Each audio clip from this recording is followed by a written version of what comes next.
Kalau mau main kayu, ini kalau saya bongkar-bongkar lagi ke belakang, ya kan? Ya, rame lah. Nah, rame lah pidananya. Yang harus dipanggil tuh siapa aja? Pani, Pantai Indah Kapuk 2, Agung Sedayu, dan Salim Group. Gitu juga Prayogo Pangestu. Gitu juga keluarga Wijaya, Sinarmas. Berarti kan Menteri Keuangan mengakomodir maunya Jokowi mengentertain rakyat kecil untuk pemilu. Ternyata setelah saya lihat, saya coba kalkulasi gitu ya, termasuk omongan Prabowo mengatakan Danantara nanti akan mengelola dana 14,71 kuadran triliun, triliun. Saya mulai ngikut. Saya mulai mencerna. Ini cara berpikirnya, percis cara berpikir ketika Cina dulu melakukan tenaga moneter untuk menginvestasikan ke sektor-sektor real. Iya.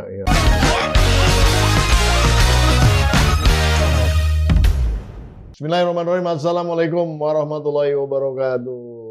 Sobat Forum, kembali bersama saya Pembi Hidayatullah di PhD 4K, podcast hanya di sini. Kritis, kreatif, konsisten, dan kocak. Masih seputar ekonomi Indonesia yang nampaknya akan menjadi sangat menarik untuk disimak dikarenakan Robin Hood ekonomi ini sebetulnya kita ingin tunggu-tunggu. Bagaimana kemudian rakyat-rakyat kecil ini bisa mendapatkan manfaat dari program-program pemerintah yang kemudian bisa meraup berbagai macam potensi income. Ya, walaupun terjadi yang namanya penghematan. Di studio sudah ada ahli ekonomi kita, Bung Yanwariski. Selamat datang. Luar biasa nih. Bung Yanwar. Ya. Kita nggak memperdebatkan penghematan lah ya. Kita istilahnya ya suka atau tidak suka, saya suka gitu. Dan memang ini memang sejalankan. Dan memang melihat postur fiskal yang sangat ketat ini ya kayaknya memang cara yang terbaik ke arah sana. Tapi yang saya mau tanya, sebetulnya ada nggak sih alternatif untuk mendapatkan income? Ya. Nah, itu dulu ya. Nah, kan sekarang udah ada lembaga-lembaga baru ya, yang seperti Badan Intelijen Keuangan kalau nggak salah namanya ya. Nah, itu tuh apakah bisa dimanfaatkan atau apakah ada istilahnya gerakan atau gaya kepemimpinan dari Presiden Prabowo ini yang kemudian juga langsung bisa mendatangkan basis income itu sendiri? Ya, pertama gini, Bung Pompi ya, kalau kita lihat ya, yang kita bahas di forum ini terakhir kan, kita bilang bahwa kemungkinan besar Trump itu akan jadi titik temu dengan Rusia ya, dengan Rusia dalam hal ini terkait dengan dia melepaskan harga gas. Benar. Nah, titik temunya udah kelihatan ya, dengan dia sudah ketemu sama Putin dan kemudian soal perang Ukraina akan ditunda, walaupun Zelensky ya gigit jari walaupun Eropa kecewa. Ya, jadi ibaratnya dalam setiap game kan pasti ada yang dikorbankan kan. Supaya kita bahas juga kenapa dia juga mendorong misalnya Elon Musk ke AfD dan sebagainya.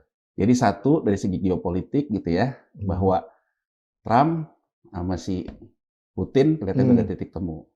Kedua, seperti kita juga bilang, mungkin dengan Cina dia juga akan cari titik temu. Kita lihat dalam beberapa hari ini, mungkin 15 hari ini, soal sama TikTok gimana. Nah, makanya kan Trump kemarin dengan gagahnya mengatakan BRICS is dead, dia bilang. Jadi artinya BRICS sudah mati gitu ya. Jadi artinya BRICS sebagai pertarungan, sudah dia pecah, gitu pertarungan untuk mencari siapa yang akan jadi ruling currency gitu ya, antara SDR IMF dengan BRICS. Ya kuncinya dia ambil dua gegeduknya kan, ya, Brazil dan Rusia.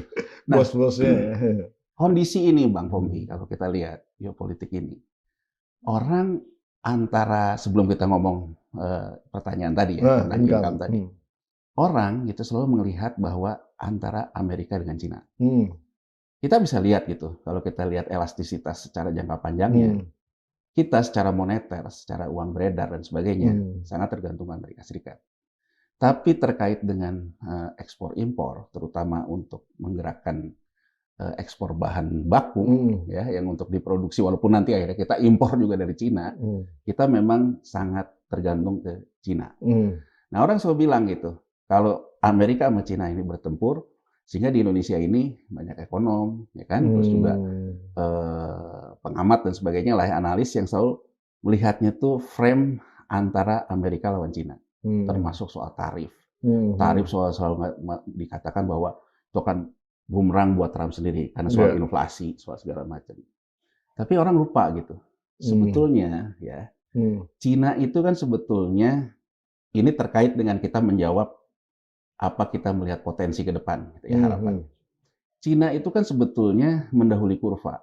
Sebelum Asia itu terjadi krisis moneter, dia melakukanlah investasi-investasi di depan kurva itu. Gitu ya, investasi di depan kurva itu. Cara yang dia pakai memang cara monetaris. Jadi bagaimana dia mendapatkan keuntungan dalam gejolak moneter yang akan terjadi, tapi bedanya apa? Dari gejolak moneter itu, kemudian dia investasikan ke penguatan fundamental ekonominya, sektor realnya. Ya, nah dengan membentuk kayak begitu, ya kita bicara Cina hari ini. Nah kalau kita lihat spiritnya yang diucapkan oleh Prabowo ini, gitu ya, Presiden Prabowo ini, dia sebetulnya mengkopas ini. Oh, copas dari situ ya. Dan orang juga ada bilang gitu, sebetulnya Cina setelah krisis Tiananmen gitu ya, kemudian dia melakukan tindakan-tindakan gini, sebetulnya nyontek Soeharto juga. Waktu Soeharto tahun 70 sampai 80. Iya. Cuman waktu Soeharto 70 sampai 80, Bang Pompi, dia mendapatkan berkah surplus harga minyak. Jadi selama dari 70 sampai 78 harga minyak naik, dapat surplus banyak, ya kan? Karena belum kayak sekarang, belum banyak konsesi-konsesi dikasih ke dulu kan hanya kita masih simpel saja. Dan eksportir kita. Eksportir dan minyak kita banyak ya. Kemudian kan waktu itu kan cirinya adalah APBN-nya dapat surplus banyak dari penerimaan migas waktu 70 sampai 78. Kemudian Pertamina-nya juga laba luar biasa, walaupun menghasilkan waktu itu ada soal korupsi Ibnu Sutowo dan sebagainya. Itu kan terjadi di tahun-tahun 80. Ya, jadi kalau sekarang Prabowo mengatakan semua yang korupsi mau saya hantam, Soeharto juga tahun 80 menghantam Ibnu Sutowo, gitu ya. Nah, jadi artinya uang dari surplus harga minyak itulah yang kemudian kita kenal kebijakan 80. Ya, kebijakan 80 ini kan kalau Soeharto kan patokannya beresin dulu makan, pangan, beresin sandang, beresin papan. Ya kan? Jadi ketika misalnya quick win yang dia lakukan satu kan programnya transmigrasi. Iya. Ya kan programnya transmigrasi. Uang surplus itu dipakailah untuk membangun daerah-daerah transmigrasi yang siap orang-orang itu untuk bekerja di lahan transmigrasi. Kalau kita lihat, itulah kenapa sekarang selalu ngomong program 1 juta perumahan. Karena pada waktu itu kan memang konsepnya itu membangun kawasan, Bang Popi. Tapi sekarang dengan pemikiran yang berbeda. Yang bisa kita kritisi gitu ya. Ya perumahan. Perumahan. Karena kalau perumahan, kawasan yang dibangun oleh Soeharto dulu, itu kawasan transmigrasi. Yang di dalamnya itu nanti pada akhirnya ada ekonomi tersendiri. Ada ekonomi tersendiri. Kalau ini jadi spending kan nanti ya. Kalau sekarang kan kawasan yang pengen dibangun IKN gitu ya.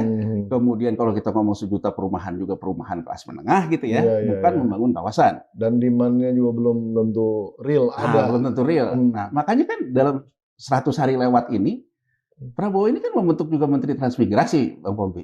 Iya. Tapi yang menonjol kan Menteri Perumahan.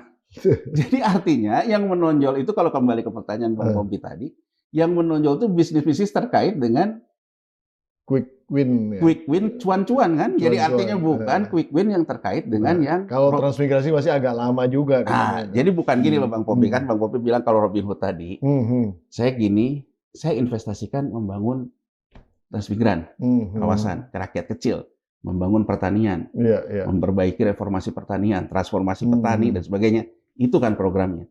Tapi kalau sekarang yang menonjol, Menteri Perumahan, dan kemudian pertemuan di Bank Indonesia, ya, antara Menteri Perumahan, ya, yang mewakili Danantara juga menarik nih. Yang mewakili bukan kepala Danantaranya, bukan Mulyaman Hadad ya, yang mewakili adalah Pandu Sahrir, gitu ya, yang katanya digadang-gadang akan jadi badan pelaksana lah sebagai macam lah, kita nggak tahu lah, gitu ya. Kemudian Menteri Perumahan, Pandu Sahrir mewakili Danantara katanya, Gubernur Bank Indonesia, gitu ya.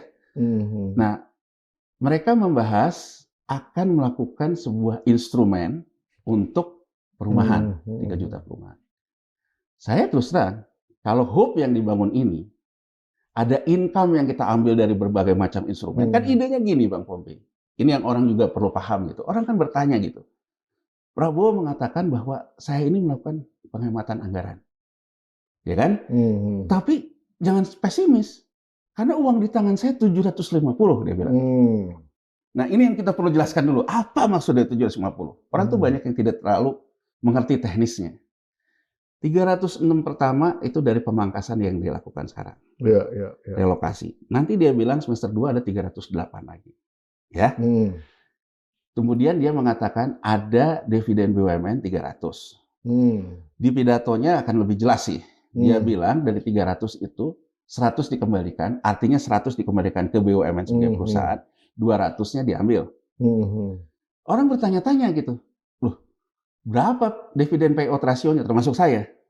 Akhirnya saya lihat gitu, sebenarnya di RAPBN 2025 ini berapa sih dividen BUMN? 85 Bang Pompi. 85T. Saya pikir kalau 300 itu berapa persen ya? Kan kalau misalnya dividen payout ya katakan 50% aja Bang Pompi. Berarti BUMN kita di 2025 diproyeksikan akan untung 600T dong. Iya. Ternyata setelah saya lihat, saya coba kalkulasi gitu ya, termasuk omongan Prabowo mengatakan Danantara nanti akan mengelola dana 14,71 kuadran triliun, ribu triliun. Saya mulai ngikut.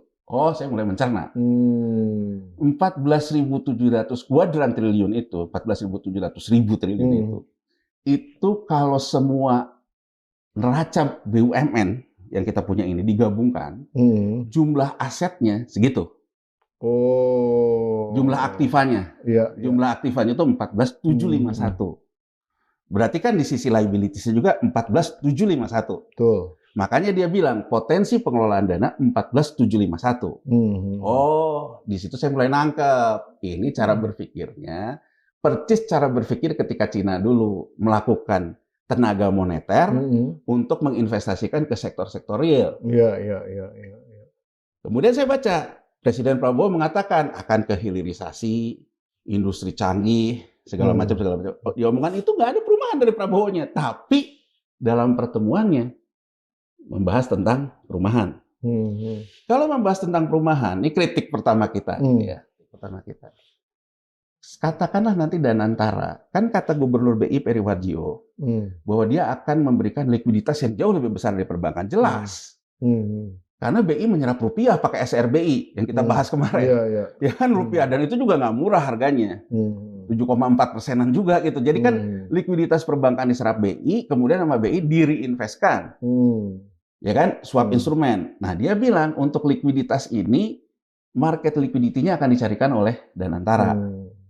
Makanya saya ngelihat gitu ya, kenapa Pandu Sahrir yang datang gitu ya. Karena kalau kita lihat di undang-undang tentang BUMN yang ada Danantara yang sudah disahkan paripurna tapi belum disahkan oleh Seknek gitu ya. Memang di situ Danantara itu nanti terdiri dari 2 anak cabang. Ya kan? Nah, holding operasional dan holding investasi. Jadi kalau holding operasional itu menyatukan semua laporan keuangan BUMN, dia mengurus juga sedang operasional BUMN. Jadi super holdingnya lah. Kalau holding investasi kayak sekarang INA ini. Nah, jadi dia nanti INA udah nggak ada tuh ya jadi. Kalau saya lihat asumsinya yang holding investasi INA akan ke situ kan. Karena INA kan munculnya di Undang-Undang Ciptaker kan. Nah, Ciptaker. Terus kemudian ini muncul undang-undang yang baru ini berarti mungkin dihapus kali. Nanti saya coba kita baca aja. Kita baca. Cuman kalau saya baca sih intinya gitu. Ada badan pengelola investasi, ada badan pengelola operasional. Jadi ada 2 holding. Kata-katanya dan bisa saja holdingnya 1 Bang Pompi, ya kan? Ya dan antara itu di bawahnya nanti ada yang ngurus investasi. Jadi saya di situ membaca, ini instrumennya adalah swap. Swap itu apa? Tukar menukar instrumen. Jadi ibaratnya gini, Bank Indonesia dia punya nih SRBI lah katakan, ya. Nanti misalnya Danantara yang portofolio investasi, dia mengeluarkanlah katakanlah sekuritisasi perumahan. Kalau di Amerika nih yang kita kenal yang jadi krisis tahun 2008, subprime mortgage, itu kan sekuritisasi perumahan, mortgage bond securities ya. Ini. Nah, berarti Danantara yang akan menyebar, ini asumsi ya, asumsi kita membaca ya, Danantara akan mengeluarkan sekuritisasi perumahan. Betul. Ya kan, sekuritisasi ini perumahan ini dibelilah oleh market. Oke, setelah dibeli oleh market, ini di swap sebagai alat likuiditas. Jadi kan gini Bang Pompi, logikanya yang orang mesti tanya. Saya punya uang 100, ya. Bang Pompi pihak otoritas negara, otoritas moneter dan sebagainya. Bang Pompi bilang ke saya, Yan, ambil dong obligasi perumahan ini. Pakai apa Bang Pompi? Pakai duit 100 saya. Lah terus saya gimana? Saya juga butuh likuiditas. Ya kan? Nah, Bang Pompi bilang, entar akan ada tukar-menukar instrumen dengan kamu. Kamu jadi pegang SRBI-nya, gitulah intinya. Inilah yang disebut, ini memang kalau kita jelaskan di sini agak sulit, tapi intinya inilah yang disebut dengan quantitative easing. Jadi mencetak uang dari uang, tapi buku, bukan cash basis. Jadi di podcast ini kita udah bicara bahwa pemerintahan ini kalau keuangan negaranya cash basis. Kalau ini accrual swap namanya. Jadi tukar menukar instrumen tapi akrual, cuman tukar menukar angka. Yang makanya disebut kuantitatif. Tapi karena tukar menukar instrumen yang angka lawan angka, nanti bisa menyerap likuiditas uang yang bisa di leveraging istilahnya. Ya moga-moga bisa dipahami ya. Jadi artinya mudah-mudahan bisa dipahami. Tapi kita juga susah menjelaskan. Susah. Tapi intinya sederhananya gitu. Sederhananya kita menukar buku kita berdua, nanti di tengah ada yang punya uang, nah yang punya uang tukar terleveraging lah. Nah, nggak tahu saya berapa asumsi leveragingnya. Kalau saya baca yang perumahan, jadi yang 12, berapa tadi? 14 sekian itu. Ya, itu adalah nilai aset the whole-nya ya. The whole. Ya. Bukan leveragingnya, bukan hasil leveraging kan.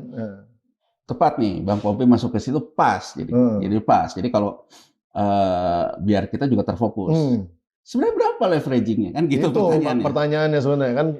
Kita mau ngarah ke situ supaya nggak beda, supaya beda dengan yang tadi. Gitu. Berapa leveragingnya? Kalau kita bicara tentang konsolidasi neracanya di super holdingnya, 14.751 kuadran triliun itu sekitar 8.200, 8.300. Aku lupa angka persisnya karena saya juga hitung kasar aja sih. Sekitar anggap aja 8.000 deh ya. Nah, sekitar 8.000 kuadran triliunnya itu adalah hutang BUMN. Ada hutang bank, ada global bond-nya Pertamina, global bond-nya PLN, itu sudah disekuritisasi. Jadi sebetulnya free yang bisa di leveraging itu berapa? Sisanya 14.700 dikurangi 8.000. 7.000-an. 7.000-an. Nah, 7.000-an. Nggak nyampe. 7.000-an pun pertanyaannya kan debt service ratio-nya berapa gitu. Karena kan ada aturan juga. Ibaratnya kalau di market, saya cuma punya 7.000, hutangnya ada 8.000. Ada hitungan juga hutang jatuh tempo BUMN dan sebagainya. Orang kan akan nganggap debt service ratio-nya berapa. Masa 7.000 Anda sekuritisasi, sementara debt service ratio-nya nggak mencukupi. Ya, nah syaratnya berapa biasanya? Ya, misalnya 0,4 berapa kan gitu loh. Nah, jadi menurut saya dalam teknis prakteknya nanti, walaupun kelihatannya gede kayak gini, ya, tapi karena prinsipnya itu juga accrual basis, yang free cash flow-nya juga belum tentu 7.000 Bang Pompi. Karena kan sebagian besar itu kan karena valuasi. Coba bayangin, 100 Pertamina sama PLN digabungin dua aja, itu ada subsidi piutang ya? Itu 70%. Tapi kalau kita bicara aktifannya, coba kita buka deh. Nah gini deh, biar pemirsa juga agak ikut ya. Kenapa sih soal gas melon itu yang 3 kilo? Jadi ribut. Ya, ini lihat aja laporan keuangan Pertamina. Laporan keuangan Pertamina yang udah ada di websitenya 2023, 2024 belum keluar. Kita lihat di sisi aktifannya. Di sisi aktifannya itu ada piutang kepada pemerintah yang lancar. Lancar itu berarti di tahun berjalan. Tapi di bawahnya juga ada piutang tidak lancar ke pemerintah. Berarti pemerintah belum bayar. Kalau berdasarkan standar akuntansi keuangan yang selalu kita bahas selama ini harus diimpair, Bang. Yang tidak lancar ini. Diimpair tuh dalam bahasa Indonesia apa? Dibiayakan. Biar pada tahu. Kalau ini dibiayakan, maka laba Pertamina itu nggak akan segede ini. Karena ini harus dibiayakan yang ini. Nah, orang kan bertanya, ini gimana sih? Pertamina sama PLN labanya, kalau ngomong labanya gede gitu. Tapi kalau ini naikin harga, orang harus paham gitu bahwa laba berjalannya itu ada faktor akrualnya juga mempertimbangkan yang piutang ini gitu loh Bang Pompi. Jadi kalau kita ngomong uangnya belum tentu ada belum uangnya. tentu udah masuk. Nah, karena yang di cashnya berapa, yang piutangnya berapa. Betul. Nah, kenapa ini tidak mengurangi ke labanya Pertamina dan PLN? Karena dianggap berhutangnya ke pemerintah. Kalau ke pemerintah nggak mungkin gagal. Cincai lah. Cincai. Nah, tapi kan ini ngehit yang kita bilang tadi. Nah, ini studi kasus yang... Berarti yang 7.000 pun secara cash basisnya... Sekarang kita pakai contoh ini Bang. Biar kita mensimpulkan 7.000 ini ya. Nah, kan ini udah nih. Dari kasus Pertamina ini, ya, ini aktivanya. Ada yang aktiva tagihan tidak lancar. Ada lancar. Kalau kita runut gitu, kenapa sih bisa ada piutang tidak lancar? APBN itu pakai kuota untuk subsidi. Gas melon berapa, Pertalite berapa. Ya.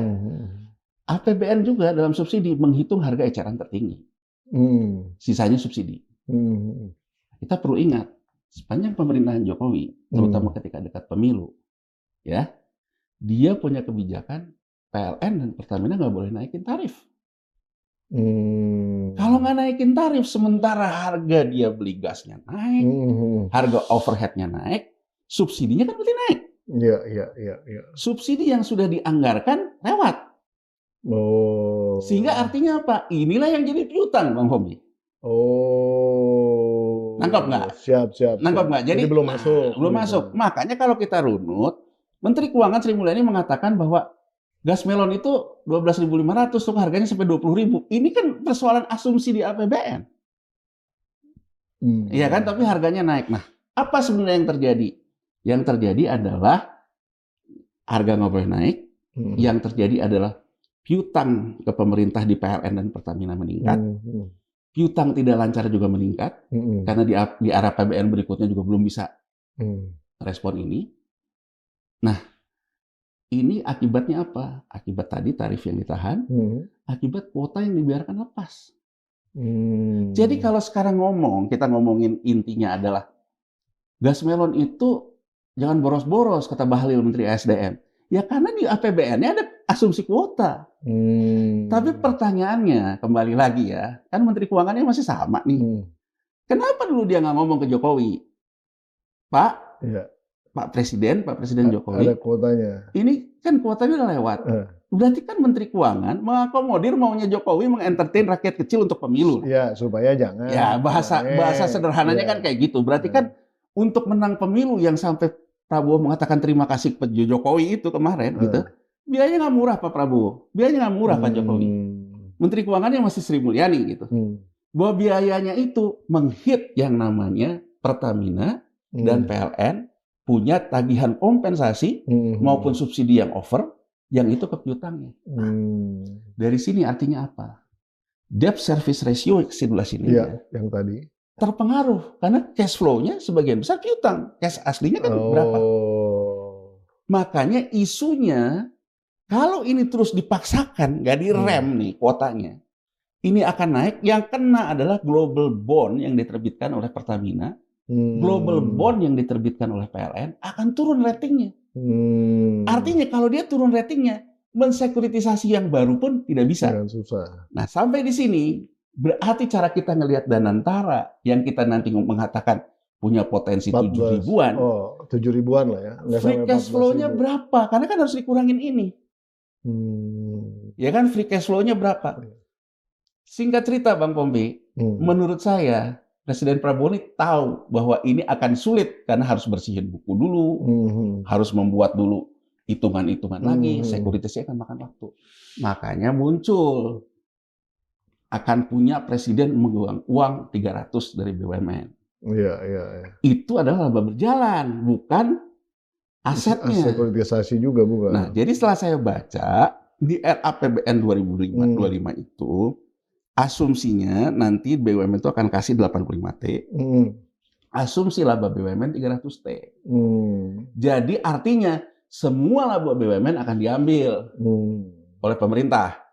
Akan diambil oleh Danantara. Kalau ikut cara berpikirnya presiden. Nah, artinya reinvestment yang akan dilakukan secara quick win bukan sekuritisasi yang kita bicara tadi. Karena dia mungkin perlu bicara bersihin buku. Quick win-nya reinvestasi uang laba BUMN yang langsung direinvestasikan di tahun ini. Ini yang dia bilang bahwa walaupun saya efisiensi, tapi saya punya uang. Ini kan.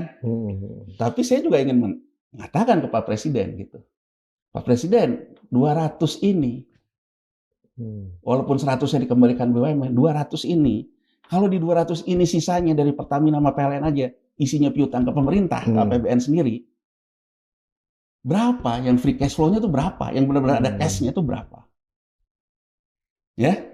Kedua, kalau ini semua diambil, berarti asumsi ngasih 85T, dividen juga nggak ada, karena diambil semua kan. APBN pun akan kena problem. Ini mungkin yang terus jadi penghematan 308, 300 itu. Tapi yang ingin saya katakan, idenya bagus, Bang Popi. Kita setuju. Ya kan, idenya memang. Cuman realistisnya ternyata realistisnya gimana? Realistisnya itu seperti itu. Nah, artinya dari 200 ini berapa yang bisa di-accrual? Nah, tapi kira-kira kalau dari analisa berapa kalau yang bisa? Ya, menurut saya sih mungkin cuma 85 itu. Ya, 85 juga kan gini loh. Kita bukan aja ya. Enggak, ini kan kita kan data aja kita bicara. Coba gitu. gini. Kita lihat deh. Ya, Pertamina sama PLN. Labanya fantastis kan? Ya. Tapi laba buku kan? Iya. Ya kan? Ya supaya tantiemnya gede aja itu kan sebenarnya kan. Tepat, jadi satu. Ada soal tantiem, ada soal dividen. Coba lihat Bang Pompi. Dia hutang jangka pendek yang dalam artian hutang bank untuk modal kerja dia naik. Hutang tuh. Iya, artinya apa? Untuk store dividen ke pemerintah. Dia pinjam dulu. Dia pinjam dulu. Itu kan kita analisa seperti itu gitu loh. Jadi kan itu yang mengakibatkan sampai ada hutang, kalau kita konsolidasikan hutang BUMN itu jadi 8.000.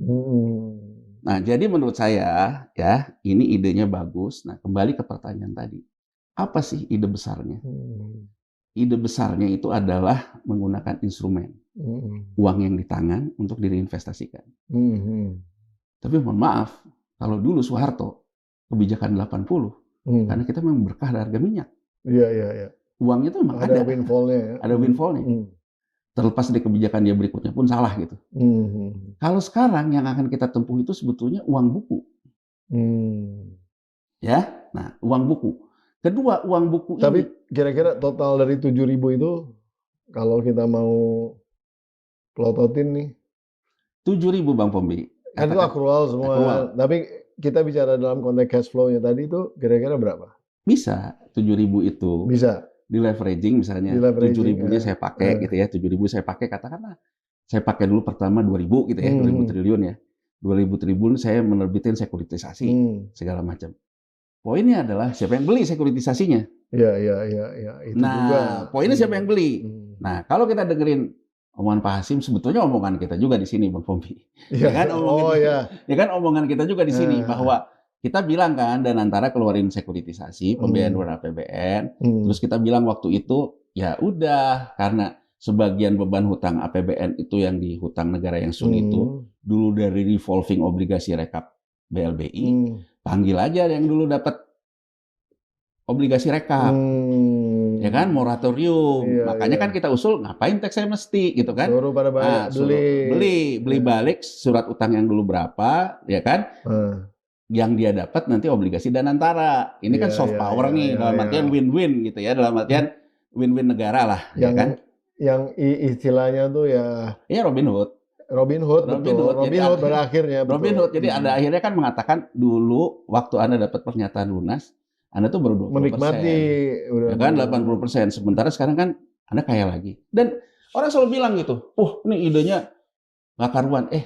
Sekarang yang orang katakan normalisasi neraca The Fed itu, karena si The Fed tuh maksa mortgage bond securities MBS yang subprime tadi, yang dia beli di ketika nolong pasar tahun 2008, dia tuh sekarang maksa orang yang lu dapat Fannie Mae sama Freddie Mac itu untuk beli balik karena menurut dia udah pulih.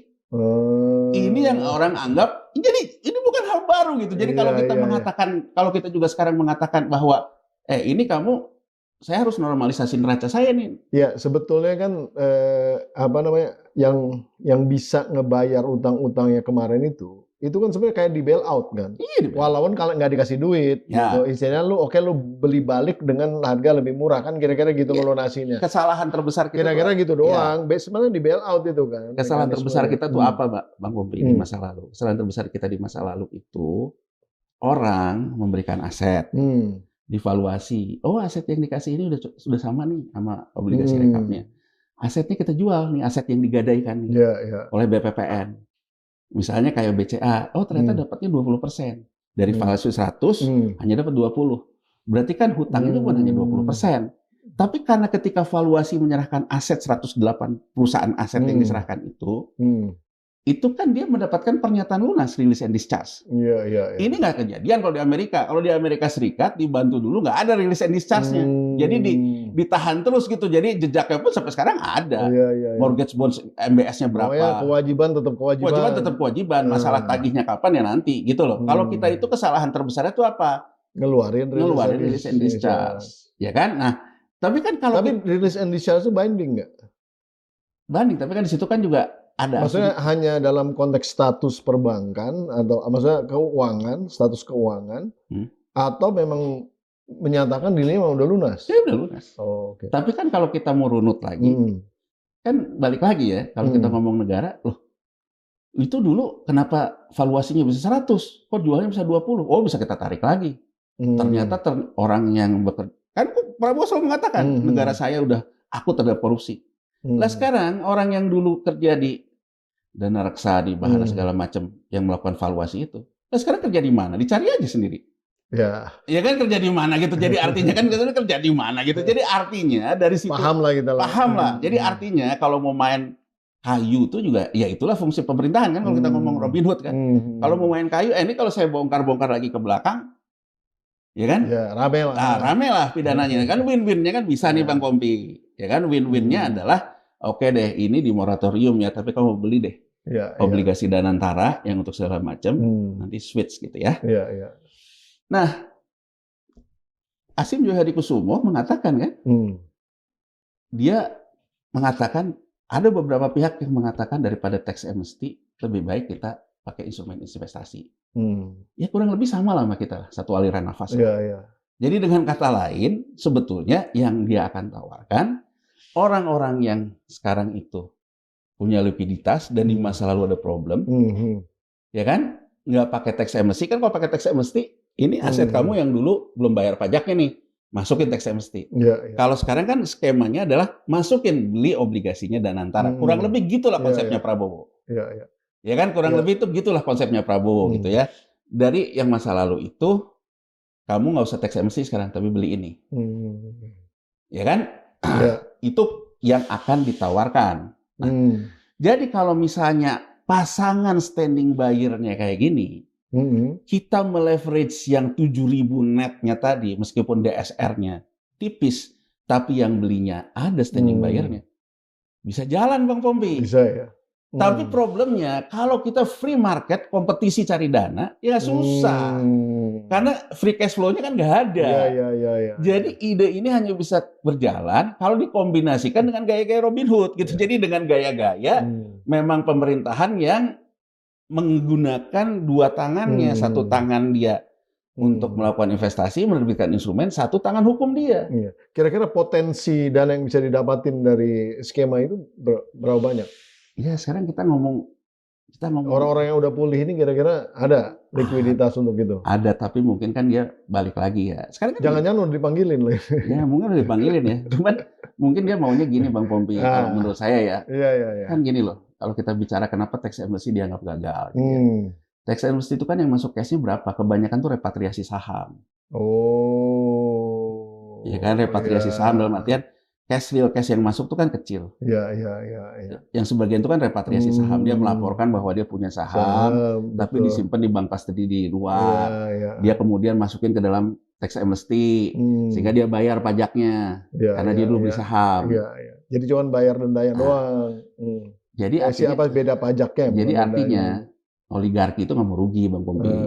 kalaupun saya ikut tax amnesty, aset saya nggak berkurang. Kan gitu loh.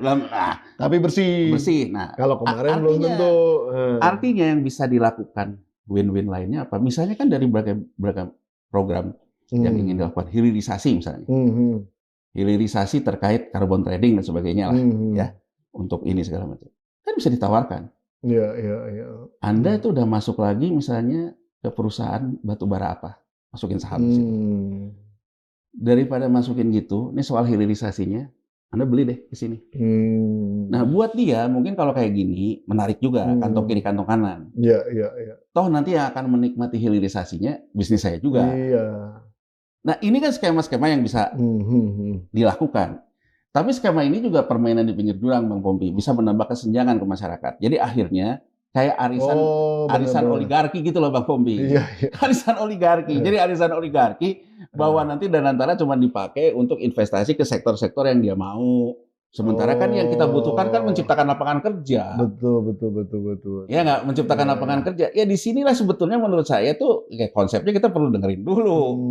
Karena ini bisa juga nanti arisan nih. Jadi arisan dalam artian ini, ya kan ini. Kira-kira sektor-sektor apa aja yang paling bagus lah kalau kita. Kalau saya Bang Pompi ya. Sarankan ya, kalau kita perlu sarankan. Gitu. Kalau saya ngelihatnya gini loh. Kita ikutin Soeharto 80, kita ikutin Cina tahun 88, gitu ya. Berarti pertanian, industrialisasi. Jadi pertama adalah perumahan nggak? Perumahan kan itu tadi kalau subprime mortgage itu kan, ya nantilah gitu berikutnya. Jadi kalau menurut saya gini loh Bang Bobi ya. Saya cuma menekankan lagi. Saya gini, kita dulu pernah punya sukses story, cetak sawah. Itu daerah transmigrasi. Swasembada beras ya. Daerah transmigrasi, karena daerah transmigrasi ini tanahnya disiapkan untuk siap sawah. Nah sekarang kalau kita mengatakan petani pangan ini marginnya berdasarkan BPS hanya 5,5 juta. Sementara kalau petani durian misalnya marginnya tidak terbatas. Berarti kan idenya adalah pertanian pangannya itu dengan food estate katakan aja. Tapi petani yang bekerja di pertanian pangan harus ditransformasi ke produk komoditi yang memang marginnya sky is the limit. Misalnya durian, misalnya kopi. Tapi bukan durian yang kaleng-kaleng kan, harus ada riset benih, branding duriannya bisa mengalahkan musangking misalnya, branding kopi dan sebagainya. Nah ini kan berarti kan butuh instrumen uang masuk ke sini, memperbaiki lahan untuk siap, bibit yang siap, branding produk yang siap, ini desekuritisasi, ini berjalan. Kita menciptakan lapangan kerja transformasi pertanian. Iya. Kedua misalnya kita ngomongin tentang yang sawit ini hilirisasi. Ya terlepas pro kontra kita tentang sawit ya, tapi ya kalau kita lihat hilirisasi yang pernah terjadi di Indonesia ini yang terjadi memang sawit itu. Terlepas dari pro kontranya soal hutan dan sebagainya ya, tapi kan hilirisasi pohon industrinya juga muncul ya, bisa ke minyak goreng dan sebagainya. Tapi infonya juga yang berkenaan sedikit tentang sawit ini, katanya akan ada 3, berapa juta lahan yang akan diambil oleh pemerintah dan akan di manage juga dan ini katanya juga potensi income. Ya, jadi itu kan menunjukkan bahwa hutan yang dipakai oleh sawit-sawit itu yang di terabas ya, di terabas sawit itu kan akan diambil oleh pemerintah. Kan ini bisa kita bacanya tuh benar-benar pemerintah akan melakukan pemurnian hutan atau pemerintah mau melanjutkan sawit tapi dengan negosiasi baru kan gitu kan bisa membacanya gitu. Kalau masalah hutan kan bisa dipindahin. Nah jadi apa nama istilahnya tuh pinjam pakai ya, pinjam pakai. Jadi maksud saya gini, katakan aja untuk kita terkait dengan cassava misalnya. Ya kan, cassava dalam artian singkong. Iya. Singkong ini sekarang lagi terjadi pertarungan antara singkong untuk pangan, untuk tapioka dan sebagainya, dan singkong untuk energi. Iya. Karena singkong untuk energi bisa ini jadi etanol. Etanol. Pemain terbesarnya Argentina. Dia singkong untuk energi. Iya. Makanya kayak Vietnam juga, dia sekarang cenderung tidak mengekspor singkongnya. Karena dia juga mau pakai untuk pangan dan juga dia juga mau pakai untuk fuel. Nah, makanya kan kayak kita nih yang industrinya mie instan dan sebagainya ini kesulitan cari tapioka karena di singkongnya. Itu pakai tapioka ya? Iya, tapi pakai bukan gandum doang. Ya gandum dan sebagainya lah. Pokoknya intinya di situlah. Iya. Kan produsennya kan di samping mie instan juga produsen tepung terigu kan gitu. Oh iya. Nah, jadi kan sebetulnya ada shortage untuk singkong. Nah, sekarang kan kalau kita ngomong gitu ya, oh berarti singkong ini satu untuk pangan, satu untuk biofuel. Kan didorong aja petani untuk ke sana. Pemainnya juga pemain oligarki gitu loh. Dalam artian yang mainin minyak, yang mainin tepung terigunya juga, ya kan? Ya dia beli aja sekuritisasi singkong misalnya gitu loh. Ya kan? Bagus tuh ya. Ya bagus sekuritisasi. Di satu sisi petani kita juga bergeser kan dari petani sawah yang terlalu kecil marginnya, bergeser ke petani singkong. Yang memang bisa dipakai untuk hilirisasi terkait dengan LG, terkait juga dengan pangan yang lain. Siapa yang beli sekuritisasinya? Ya oligarki juga, karena dia juga butuh tapiokanya, butuh terigunya, butuh segala macam kan. Nah kan singkong goreng juga enak. Nah, singkong goreng ya. Jadi maksud saya dealing kayak gini ini kan dealing yang win-win ya. Win-winnya itu satu antara pemerintah dengan oligarki, win-win. Tapi cipratannya itu ke bawah. Betul, langsung dirasakan. Jadi Mbak Bung Robin Hood-nya kerasa. Jadi kalau kita ingat ya, terlepas dari segala macam kelemahan Soeharto berikutnya. Tapi Soeharto 80 dengan kelompok pencapirnya segala macam, dia bawa nih, mohon maaf nih ya, ya kan, orang-orang yang dapat proyek dari dia yang non pri ini, ya kan, dia bawa juga yang pri-nya yang kelompok di HIPMI Kadin ikut dia, ikut ke peloncapir, dia ngomong sama petani sambil ketawa hehehe gitu kan, ya kan, tapi dia tuh intinya apa? Saya beri kamu konsesi, tapi saya harus pastikan bahwa trickle down efeknya sampai ke bawah. Jadi jangan, artinya apa? Trickle down effect adalah sesuatu yang perlu dikerjakan, bukan sesuatu yang bisa otomatis terjadi. Nggak inherited langsung kejadian gitu ya? Enggak, kan sesuatu kan selalu bawa tuh.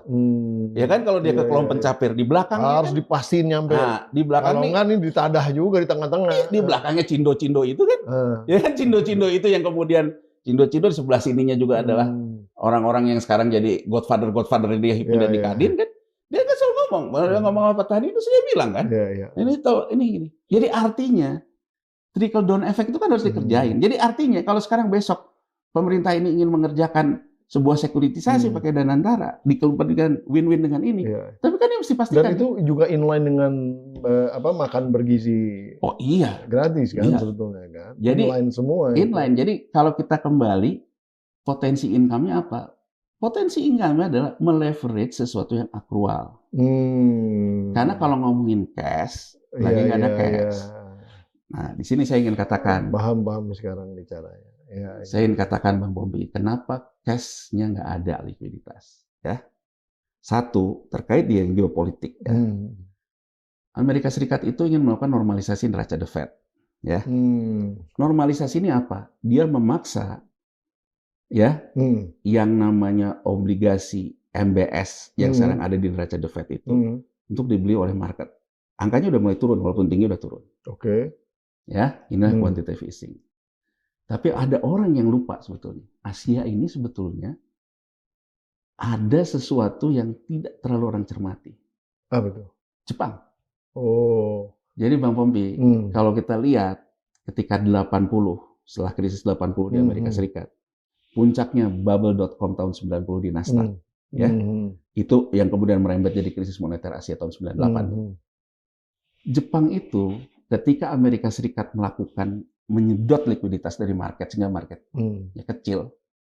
Jepang itu sebetulnya, jadi kalau kita mau ngomong, siapa sih mbahnya quantitative easing ini? Yang main-main raca-raca gini untuk menyebarkan likuiditas? Bukan the Fed, Bank of Japan. Karena Jepang itu tahun 90 dia membuat suku bunganya turun ke bawah. Dia juga membuat inflasinya turun ke bawah. Bahkan orang bertanya, incredible Jepang dengan dia kayak gitu tapi GDP-nya tumbuh dan sebagainya. Nah, dia turun ke bawah ya. Ini mengakibatkan Asia walaupun the Fed sebagai gegeduknya likuiditas di pasar melakukan pengeringan pasar, kita tuh sebetulnya melihat kan Jepang, walaupun Jepang itu adalah sekutunya Amerika di SDR IMF, itu dia melakukan penggelontoran basahin market. Jadi market ada likuiditas. Dan perlu diingat, ketika 2014 The Fed mengatakan memberikan jeda waktu kepada 5 fragile countries, termasuk Indonesia salah satunya, untuk merespon kebijakan tapering off yang akan dilakukan. Itu kita front running namanya, menerbitkan di depan global bond. Yang beli global bond kita adalah Jepang. Jadi dengan kata lain di 2014 datanya menunjukkan ketika Amerika sudah tidak mau lagi membuat QE, kita menerbitkan obligasi global bond yang kasih Jepang. Problemnya saat ini apa? Jepang juga melakukan normalisasi, Bang Pompi. Jepang juga melakukan normalisasi. Jadi kalau sekarang kita... Dia lepas barang juga ya? Nah, sekarang kalau kita lihat, orang ini terlalu mengamati Amerika sama Cina. Jepang hari ini, interest rate-nya udah sama dengan angka 17 tahun yang lalu. Bayangin Bang, 17 tahun nahan suku bunga rendah. Yang nikmati siapa? Indonesia dan Cina. Jadi Cina itu juga menikmati kebijakan Jepang yang membiarkan suku bunganya rendah, sehingga likuiditasnya keluar dari Jepang kan? Iya. Sehingga market ada likuiditas kan? Interest rate-nya sekarang udah balik ke angka 17 tahun lalu. Yang belum nih ke angka tahun 2000. Karena Jepang tuh dari 2000 ketika pemulihan krisis ekonomi 98. Tapi kalau kita lihat, sama ternyata Jepang juga dengan si Trump nih, walaupun tidak gembar-gembor. Dengan dia menaikkan interest rate, dengan dia mendorong inflasinya naik lagi, pertumbuhan ekonominya terjadi. Sama juga kayak Amerika. Jadi kalau orang ngomong tarif akan menghajar warga Amerika Serikat, iya. Tapi Amerika butuh inflasi untuk mendorong pertumbuhan ekonominya. Pertumbuhan ekonomi di dia mendorong juga job creation. Ini juga yang terjadi di Jepang. Nah, yang ingin saya gambarkan, artinya apa? Kalau sekarang kita meleverage buku, kering betul gitu. Karena Jepang juga yang sebagai alternatif pendanaan, nggak ada cash. Ya dia juga normalisasi. Jadi memang peluang satu-satunya cuman uang domestik yang kita otak-atik. Terutama yang tadi itu. Yang terkait dengan oligarki. BLBI itu totalnya berapa sih?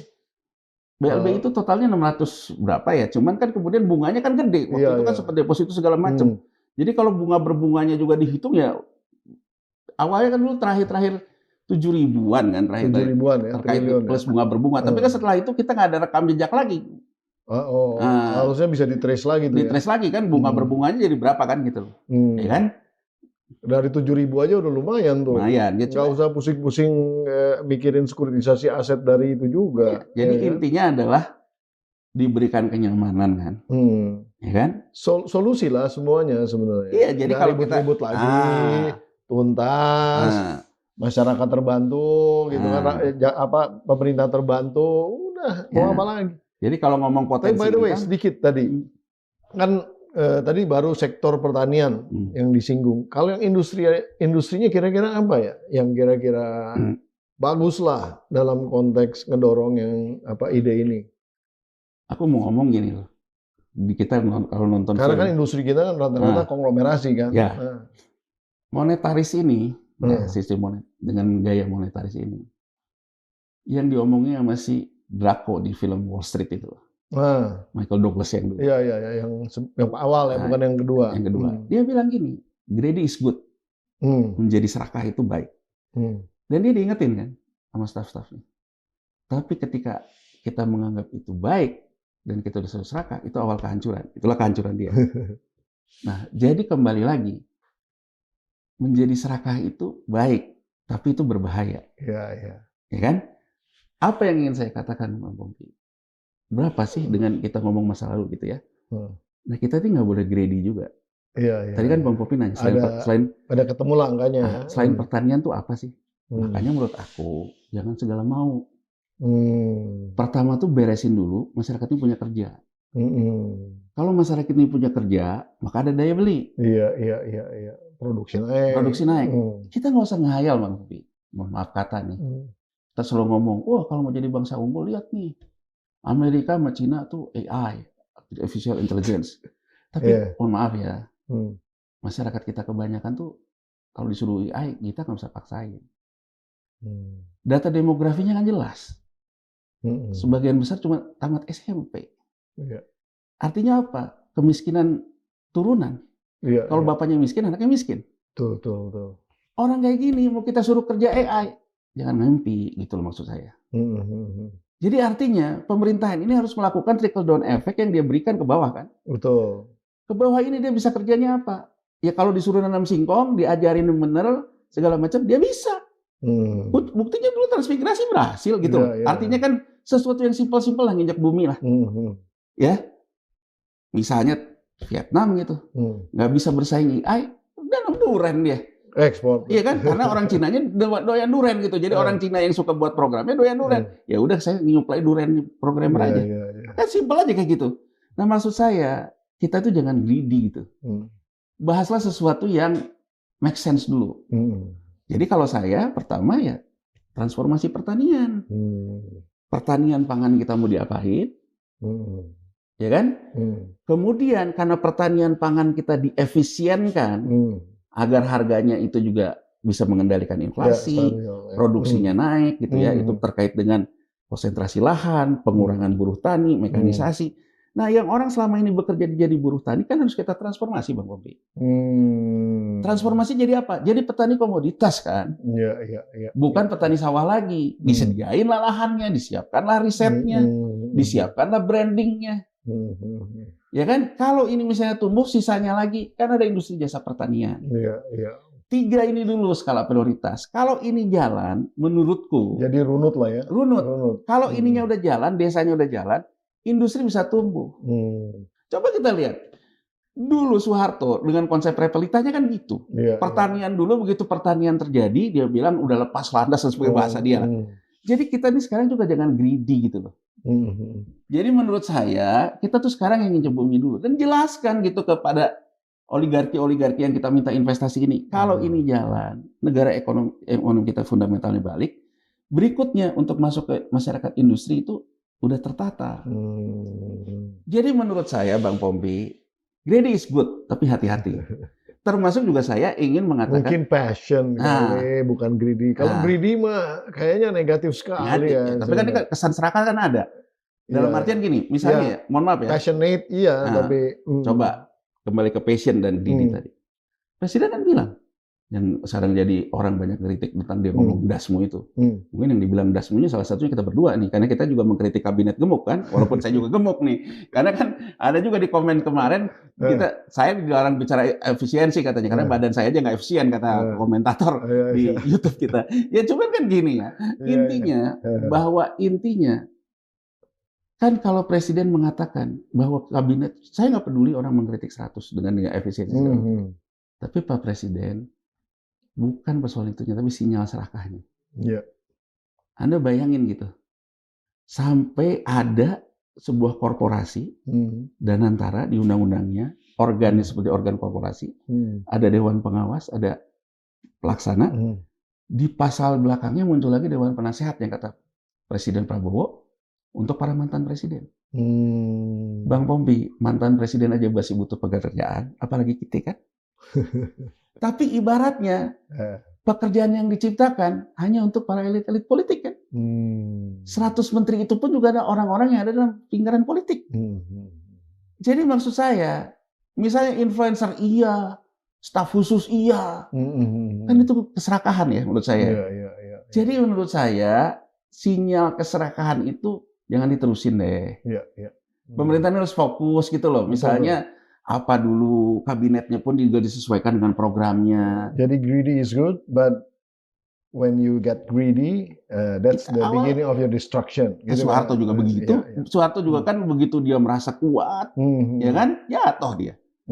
Jadi maksud saya kita juga perlu mengingatkan Presiden, program efisiensi, kemudian orang negasikan dengan gaya pemerintahan yang besar, yang kemudian seolah-olah jadi baper gitu ya.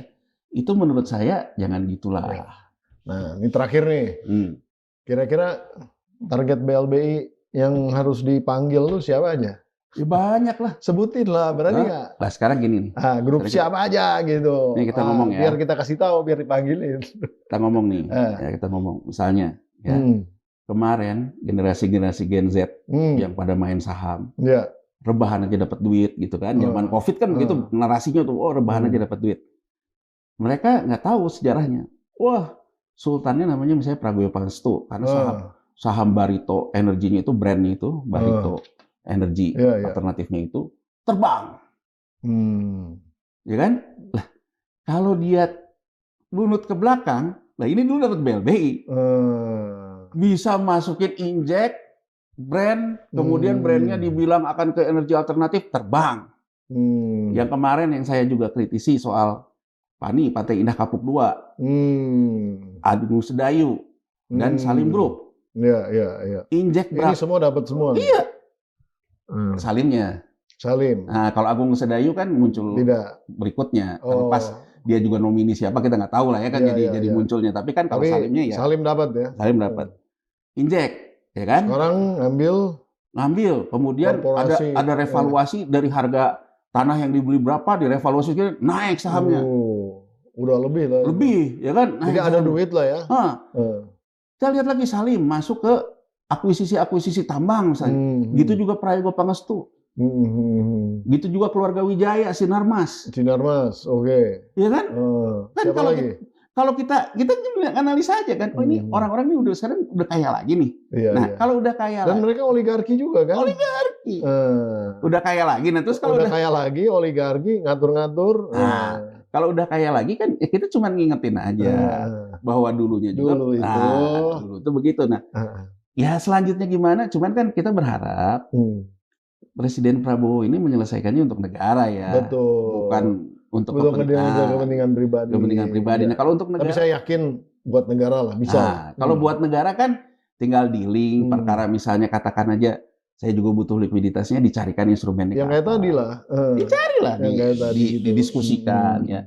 Makanya menurut saya orang di Danantara itu sebetulnya orang teknokrat, Bang Pompi. Jangan orang politik, jangan orang politik dan jangan orang portofolio. Mohon maaf ya, saya melihat kayak misalnya figur yang ada sekarang itu orang-orang portofolio. Ya, paham. Bukan orang-orang development economics gitu loh. Jadi artinya orang-orang teknokrasi. Ya memang kita perlu juga. Ya kan nggak semuanya harus jadi playmaker kan. Ada juga penyerang. Kalau penyerang kita butuh portofolio. Tapi jangan paksakan orang pragmatis menjadi playmaker gitu loh Bang Pompi. Ya kan kalau orang pragmatis jadi dia bisa main buat dirinya sendiri. Sendiri. Nah makanya kan menurut saya kan konsepnya itu kan harus benar gitu ya. Kemudian kan ya kalau kita memang memilih Danantara ini sebagai engine pembangunan kita, organisasinya pun harus efisien gitu loh. Ya kan masa udah bentuk Danantara masih ada Kementerian BUMN, menurut saya nggak masuk akal gitu. Karena Kementerian BUMN itu ya fungsinya kayak Danantara ini. Kalau fungsinya sebagai kalau fungsi negara dalam mengatur sebagai pemegang saham. Tapi undang-undangnya udah selesai, udah. Ya makanya kan kita ingetin presiden. Dari mudah-mudahan bisa diubah lagi. Dari undang-undang Danantaranya sendiri menurut saya tidak efisien organisasinya. Bagaimana kita bicara sebuah organisasi yang tidak efisien, terlalu banyak dealing, biaya politik yang besar, biaya bagi-bagi tantium yang makin besar, ya. Bagaimana kita bicara dia punya efektivitas program. Belum kita bicara nilai ekonomis ya. Jadi kalau menurut saya. Jadi penghematan jangan cuma di anggaran dong. Ya, dan kalau kita belajar dari. Tapi di dalam konteks organisasi dan juga tadi kayak gaji sama tantiemnya BUMN ini. Dan kalau saya nggak pernah di BUMN, jadi saya bebas ngomong begini. Tapi kan maksud saya gini loh Bang Pompi ya. Saya pernah di BUMN ya. Gini loh, bahwa orang ini saya ingin menyoroti juga apa yang terjadi di media sosial ya. Jadi Kobusen saya udah bilang gaji saya sebagai staf khusus nggak bisa diambil. Saya salah. Begitu dia menerima staf khusus, dia terima gaji dan sebuah remunerasi staf khusus, dia tutup podcastnya. Yang benar tuh kayak gitu. Dia tutup podcastnya. Ya kan dia tutup podcastnya. Betul. Karena dia karena dia sudah itu. Kalaupun mau podcast dia pemegang saham yang tidak aktif. Mudah-mudahan Dedi dengerin ini. Ya kan? Karena lu jadi pejabat. Betul. Kalau misalnya cuma ingin berkontribusi, ngomong ke Pak Safri menahan gini, kan tetap jadi jalan bisnisnya. Pak Safri mau butuh dia nggak minta dibayar juga kok. Nggak perlu jadi staf khusus kan. Jadi kita tuh jangan beretorika. Jadi menurut saya gini loh, kalau besok orang di Danantara, let's say sekarang yang digadang-gadang Pandu Sahrir, berani nggak Pandu Sahrir kemudian melepaskan semua tobanya itu, termasuk bisnis dengan pamannya dengan Opung, menjadi the real professional yang dibayar digaji sesuai dengan jatah dia sebagai profesional, tapi dia tidak yang lain. Di kita belum ada undang-undang ini konflik kepentingan. Iya, jadi menurut saya Bang Pompi, kecemburuan kita terbesar terhadap persoalan Tantium itu adalah keserakahan. Iya. Udah eselon 1, dapat Tantium juga. Wih. Ya kan? Udah pengusaha, udah politisi, dapat Tantium juga. Orang harus memilih gitu. Begitu dia masuk government, ada instrumennya Tantium, cukup nggak cukup, ya dia nikmatin. Dia lepas yang lain. Kalau dia merasa bahwa, oh saya kan buat, ya nggak usah jadi ini gitu. Kan ini, hidup itu adalah pilihan. Makanya kembali lagi, serakah itu baik, tapi tidak baik. Iya. Jadi awal kehancuran. Jadi menurut saya, dengan seluruh rasa hormat kepada Presiden Prabowo, dengan segala macam track recordnya, pengalamannya, Pak Prabowo harus mengembalikan pada kultur. Begitu orang bekerja ke negara, bekerjalah kepada negara. Jangan serakah gitu. Tetap pengen jadi pengusaha, tetap pengen jadi, pilih aja gitu. Jadi artinya, inilah yang kita bilang efisiensi yang terukur. Waktu juga cuma 24 jam kita punya sehari. Kembali ke yang tadi. Makan cuma 3 kali sehari gitu. Jadi mau ngapain lagi? Jadi kalau misalnya orang gitu, jadi yang besar apa sih? Pertamina, PLN. Jadi komisaris di Pertamina, PLN gitu ya, dengan Tantium segitu. Dia dibayar untuk jadi komisaris Pertamina dan PLN. Dia dibayar untuk jadi direksi dan jangan main-main yang lain lagi. Yang lain nggak usah gitu. Jadi yang lain aja ya dia lepas gitu loh. Kalau dia ngerasa bahwa oh nggak cukup, ya nggak usah. Kalau cuma berkontribusi ingin mengatakan saran saya PLN kan nggak usah jadi komisaris. Jadi maksud saya kita tuh jangan membangun keserakahan lah. Intinya gitu lah Bang. Wah, luar biasa nih Bung Yanuar. Siap, mudah-mudahan ini podcast kali ini benar-benar didengar oleh pemerintah dan benar-benar jadi menarik ya. Walaupun untuk agak sulit kita menjelaskan mekanisme bagaimana mensekuritisasi dan mendapatkan lawan belinya istilahnya. Kalau orang yang biasa di financial market mungkin ngerti swap accrual, tapi ya mudah-mudahan yang tidak terbiasa pun dengan penjelasan ini ngerti gitu. Sebetulnya yang mau dimainin tuh cuma buku ke buku. Iya. Oke, mungkin ada beberapa kata-kata untuk pemirsa dari PSD4K, silakan. Saya paham ya bahwa kita sebagai bangsa nggak boleh pesimis. Sebagai bangsa harus optimis. Yang ingin dilakukan oleh Presiden Prabowo Subianto kemarin itu kan sebetulnya efisiensi ini dan juga terkait dengan respon yang panik ternyata kena honorer, kena segala macam, sebetulnya bukan menjadi leading program. Aku mau bandingin Trump dari awal, dia sudah bilang bahwa dia akan menawarkan pensiun terhadap PNS. Nah ini kalau kita baca juga, artinya Trump memang tidak mau ada quantitative easing lagi, Pak. Karena kalau misalnya defisitnya tetap ditahan, berarti nerbitin surat utang lagi, berarti the Fed-nya akan quantitative easing lagi. Dia mau make money aja. Artinya ini juga sinyal bahwa secara geopolitik di pasar uang itu udah nggak ada. Karena negara-negara maju bahkan melakukan program efisiensi agar mereka tidak melakukan cetak uang lagi. Berarti kan ekses likuiditas nggak akan ada ke kita. Nah, kita diawali oleh sesuatu yang tidak seperti itu menurut saya. Awalnya mungkin asumsinya RAPBN 2025 seperti kita bahas di sini, naikin PPN, ternyata nggak bisa. Ngotak-ngatik subsidi, ternyata nggak bisa. Ya kan? Akhirnya potong. Ternyata kena ke isu-isu yang honorer. Jadi menurut saya, dengan seluruh rasa hormat, efisiensi bukan leading program yang mau dilakukan. Tapi impact dari yang mau direncanakan tidak terjadi, mau tak mau terjadi. Nah, apa yang ingin dinormalisasi oleh Presiden Prabowo dengan mengatakan uang di tangan saya 750, yang tidak tadi kita jelasin sebetulnya itu uang buku semua, bukan uang cash gitu ya.